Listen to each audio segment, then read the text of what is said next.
Boys, it's good to see you. I'm excited. We have things on the horizon. We have stuff to talk about. Let's get into it, boys. So, Diablo 2 Resurrected PTR 2.6, new RUNEWORDS coming soon. So you've probably seen several videos out. Other content creators, Macro Boy, Lucky Luciano, we got Debrunsky, Mr. Llama, everyone's, posting all the stuff about it. So I'm going to do the same because I'm excited. So we don't have everything of what's going to be in 2.6. They did state that, only part of it is going to be there.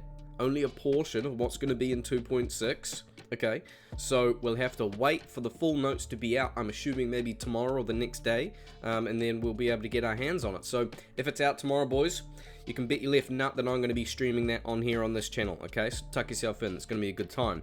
But what can we talk about now that's going to be these current RUNEWORDS? So I thought, hey, chuck on the cam, give you boys my initial thoughts prior to the PTR testing and prior to maybe potential changes that they might have to these things, because I got some things to say.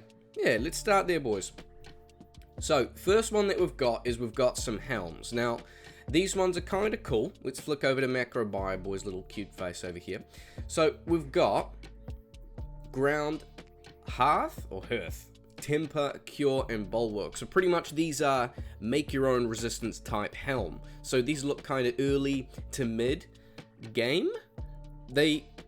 My initial impression is that I was kind of underwhelmed because I really want stuff in the end game. But after kind of looking at these and where they kind of slot into the level of progression while playing through the game, they're actually kind of nice. So comparing it to some of the higher end uniques, obviously things like Peasant Crown and all of those are really going to beat it out. But in that mid-game slot, they're quite nice to chuck on your Mercenary. And also where I think they were kind of aiming for is the big dump of resistances on each of these. So it looks like they roll between, let's say, maybe 50 and 60 or a pair 43. So 40 to 60 potentially with the Absorb as well. So what is interesting about these is we've got fire, right? So this can be this can be taken advantage quite a lot in farming Travancore specifically, because prior to this, boys, there was only one specific helm that had fire absorb that very niche players would pop on their Mercenary. I can't remember what it is called because it is so garbage. It has mana leech and stuff on it. It's terrible. So this is a way better alternative with better survivability stats. So this would be good for farming specifically Trav, even if you got like a gold or magic fine barbarian, right? Now the rest of these resistances, it's quite a big chunk, and I think they were thinking along the lines of, we want something to easily counter Sunder Charm. So if you're in that mid to end game and you're like, oh god, I just got a Sunder Charm, but I've got like no resistance charms, I don't have my full kit set up yet.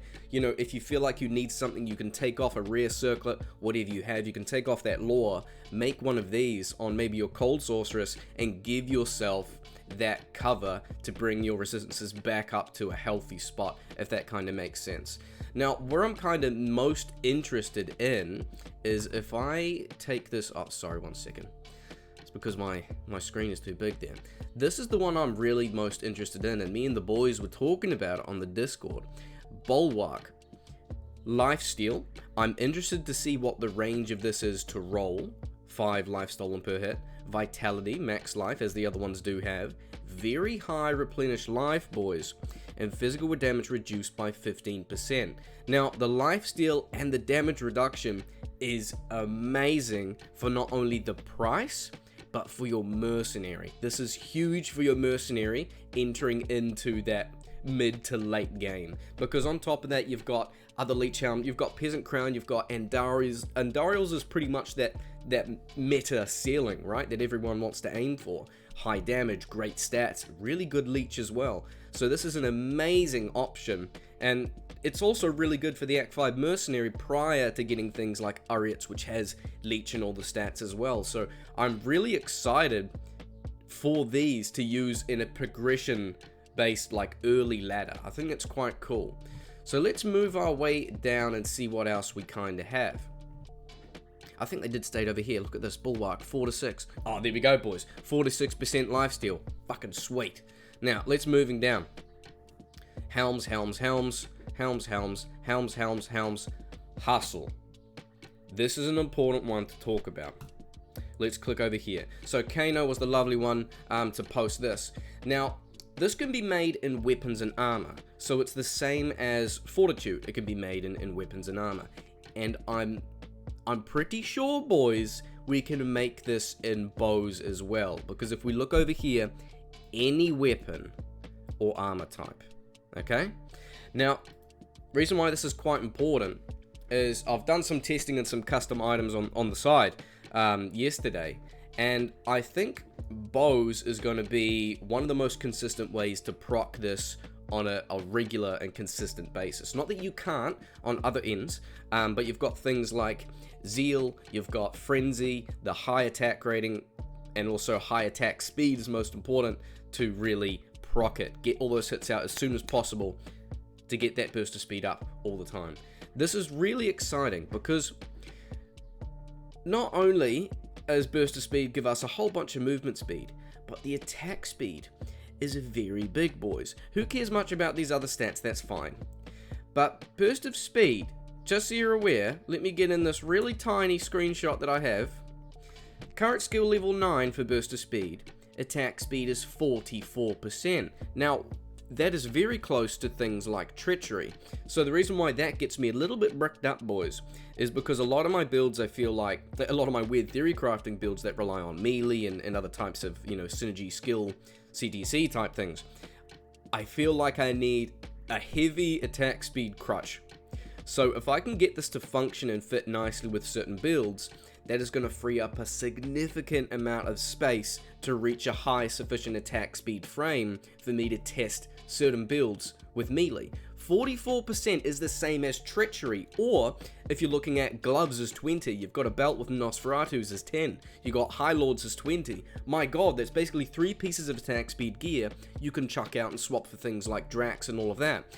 So this really frees up a lot of gear if we can get it to proc consistently and fit the build, because bear in mind we have to swap out and pre-buff this on a regular basis because level 9 costs 216, but I don't want to be stuck on this too much, but this is one that I'm unsure about as of right now, but I feel like it has a lot of potential and I'm quite excited.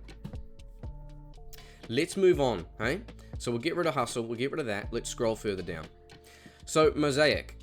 Now, we've had a bit of banter on the Discord, and I'm not really too sure, me and the boys are a bit unsure, how good this is really going to be. Yeah. 25% chance for finishing moves to not consume charges for mixed martial arts. And that's for the spenders, obviously. They're the ones that get the charges. So, let's go over to the Claw. Little Lucky Lucy over here. Very, very handsome looking man, I must say. Good on you, mate. So, Mosaic, Mal Gull Thul, decent kind of mid-range runes. I guess some people would argue that Gull is the start of the high rune tier, or the high rune bracket if you want to put it there. 25% chance for finishing moves to not consume a charge. Yeah, this is interesting. I'm curious to test it, but initially I am underwhelmed, and I don't expect this to be too good. Now, the reason why I say that is, we've got other options and other potential claws that we would be replacing for this rune word, right? So we're going to be losing some damage from better bases to get the stat of 25% chance to not consume a certain charge. Now, for the amount of charges that we're not going to be consuming, is that worth the damage loss of chucking on other and stronger claw bases, or even one claw in a shield, or in some cases, right, Tiger Strike with a two-handed death to get that high damage output? I know that's a bit more of a like a off-meta variant, but you kind of see what I'm saying. I feel like we're stuck with this base to not consume charges, but the charges we are consuming less of, they're not dealing necessarily as much damage, or that's what I'm kind of getting the impression of here. It's hard to kind of say how consistent this is going to be, depending on how fast we're actually attacking, and really we've still got a limit of our maximum charges too, so we're still going to need to be replenishing them as well. So I really don't know about this one at all. No, I'm really unsure. What do you guys think? I'm not really impressed, and I'll be surprised if this is really good. But then again, I don't play too much Assassin now, do I? So talk as much shit as you want in the comments. Let's scroll down. We've got Metamorphosis. This one is quite interesting, quite cool. I was not expecting this type of rune word change at all. So let's flick over to good old Dobrunsky. Love this boy. I hope he loves me too. Comment down below if you do, Dobrunsky. So Metamorphosis. IO Cham Foul. Obviously, they're trying to bump up the value of Cham runes, which I think is a really cool idea. Really good idea. This is quite unique because it gives a certain buff when attacking in certain shapeshifting forms. Quite cool. So we've got Werewolf Strike grants Mark for 180 seconds, so that gives us that buff for 3 minutes. We've got attack rating in a massive chunk of maximum life, which is kind of ridiculous. I almost think that's a little bit too high. But the other one is just as strong, if not more so, right? Werebear. So Mark of the Bear gives you 25% attack speed, pretty good, right? I mean, naturally, Werebear does have a slower attack speed rate than Werewolf, just on the baseline. 25% crushing blow is fucking massive, boys. Getting that crushing blow here, it's almost like they're chucking a G-face, Galoom's face, or whoever you say it, into like a Jalal's, yeah? And then physical damage reduced by 20% is wild, as a bonus just to chuck on the bottom there. As you can see down the bottom, with +5 to shapeshifting skills, the rest of the accompanied stats, and cannot be frozen, this looks incredible for an amazing skiller pelt to chuck in as a 3-socket. So this would be an optimal in-game for like shapeshifting, right?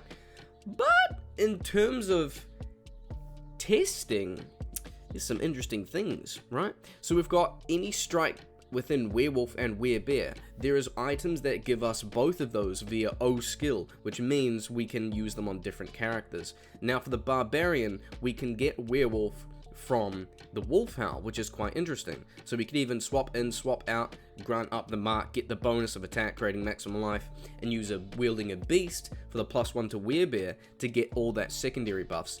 I don't care as much about the Werewolf buff per se. The attack rating in life is kind of nice. Maybe we'll see Wolf Howl go up in value, perhaps. But bear in mind, you'd have to swap in and out the Helms because they are the same slot. What I'm most interested in for my, for kind of revisiting some of my current theory crafted builds, is having this Helm and Beast. Swapping, casting Werebear, changing into Werebear, or even a Sorceress or a Necro or an Amazon, something completely different, getting this buff of attack speed, massive crushing blow, damage reduction is quite large, okay, quite large. So I'm going to see if I can use that to enhance some of my previous builds, and who knows, let's see kind of where that goes. But it's quite interesting, it's quite unique, but then, you know, at the back of my mind is still at shapeshifting is very limited, as we all know, in terms of clear speed and also the movement speed. I was disappointed to see that there's not movement speed here, although we do have hustle. I'm not going to ignore that they are giving us some nice movement speed buffs, but shapeshifting is never going to compete further with casters. I think this is a step, a small step in the right direction, although be it very kind of niche. Yeah, I'd like to see more in general with taking a bigger leap to try and close that melee caster kind of separation. Now, that is about all we kind of have for the rune words. Hopefully enjoying my little rambling. I might do more of these in the future. I'll definitely make one over for the PTR tomorrow. But yeah, that is kind of what we have going forward into the PTR. We may see some changes, we may see this and that. Yeah, hope you boys are doing well. Subscribe, like and subscribe. Memberships are available down below, by the way, so if you want to support the channel, go ahead and do that. But yeah, I will be live tomorrow for PTR, if it's out tomorrow. It should be. Love you, boys.